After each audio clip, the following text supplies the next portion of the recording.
नमस्कार साथियों।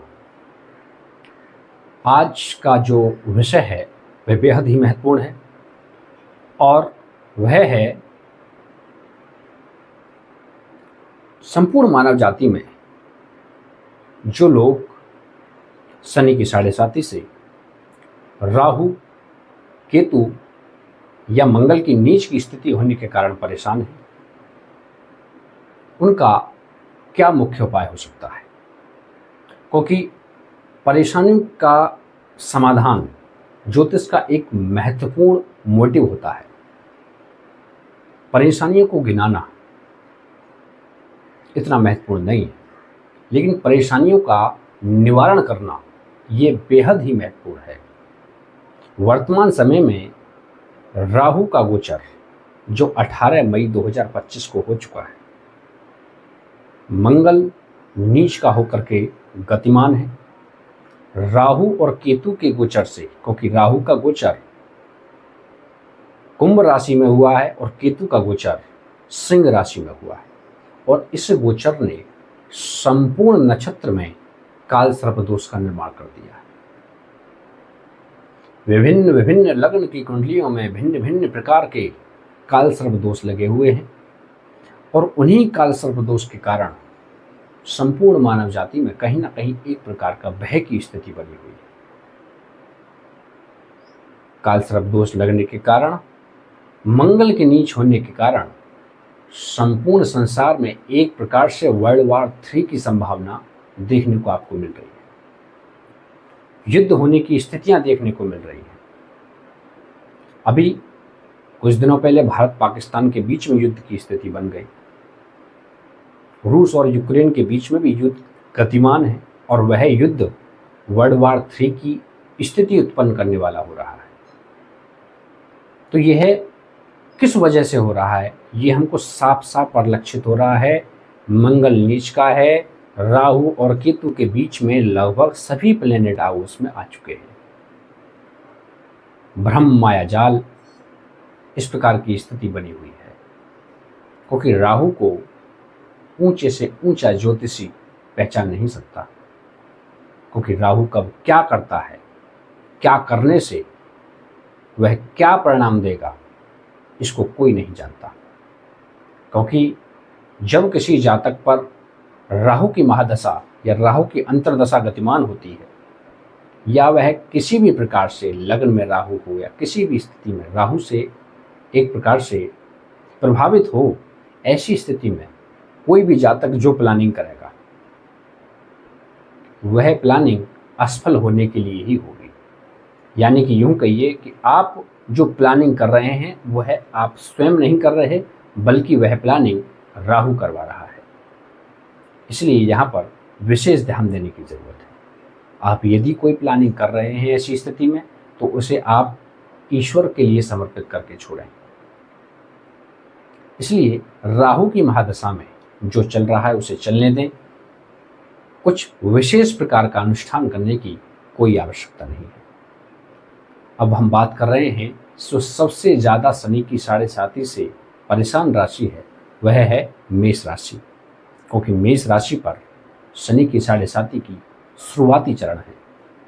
सब कुछ इस प्रकार से जो उथल पुथल मचा हुआ है इस राशि पर, क्योंकि जब शनि की साढ़े साती किसी राशि में शुरुआती चरण में होती है तो वह राशि के जातकों को बहुत अधिक प्रभावित करती है। प्रभावित यूँ करती है कि जब कोई समस्या शुरुआत में किसी जातक पर लगती है तो वह विचलित हो जाता है, इसलिए वह उनको अत्यधिक परेशानी करती है। यह ऐसा नहीं है कि कुंभ राशि की या मीन राशि के जातक शनि की साढ़े साती से परेशान नहीं है, वह बहुत अधिक परेशान है, लेकिन वह उस परेशानियों में समायोजन कर चुके हैं।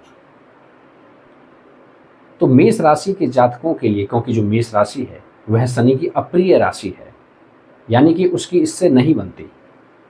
परम कट्टर दुश्मन होता है मंगल का शनि, और यह उसकी राशि है।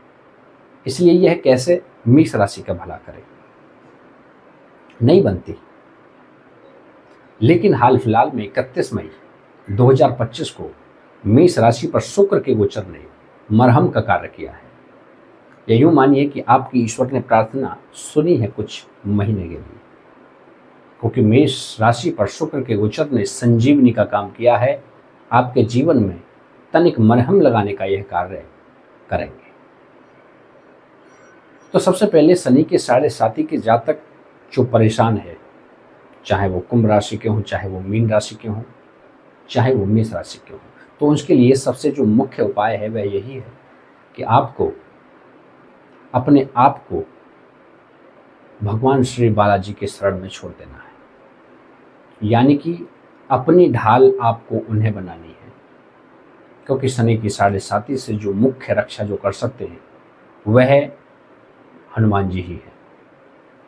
इसलिए आपको प्रतिदिन भगवान श्री बालाजी या हनुमान जी के दर्शन आपको अवश्य ही करने हैं और उन पर हाथ जोड़ करके आपके जो प्रारब्ध में किए हुए पाप हैं या इस जन्म में किए हुए पाप हैं उनसे क्षमा मांगनी है।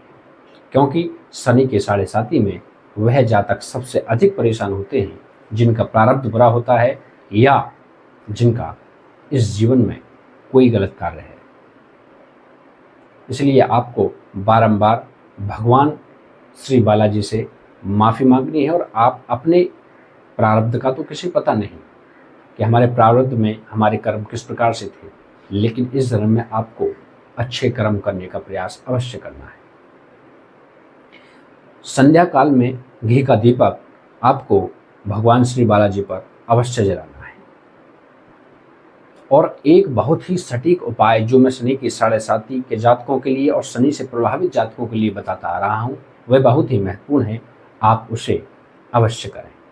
वह है कि किसी नहर में या किसी नदी पर जो नाव चलती है, उस नाव के अगले सिरे पर आपको लोहे की एक कील गाड़नी है। आप उससे बात कर सकते हैं कि ऐसे ऐसे हमारा एक यह कील है और आपको इस कील को इस प्रकार से गाड़ना है कि जब वो नाव चले तो वह जो नाव है, वह जो कील है, उस पानी को चीरती हुई चले और चंद्रमा के एक पक्ष से लेकर के दूसरे पक्ष तक वह कील उसमें गड़ी रहे।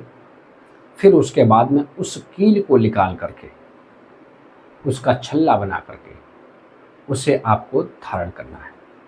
लॉकेट बना करके भी धारण कर सकते हैं। यह बहुत ही अचरजकारी उपाय है और अचूक उपाय है। शनि की 7.5 से आपको अवश्य ही आराम मिलेगा।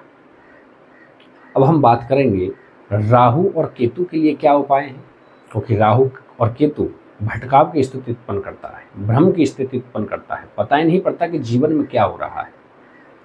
शराब का नशा, विभिन्न प्रकार के गलत आचरण, क्या चल रहा है जीवन में कुछ भी पता नहीं पड़ता। राहु ऐसा ग्रह है। इसके लिए आपको क्या उपाय करना है?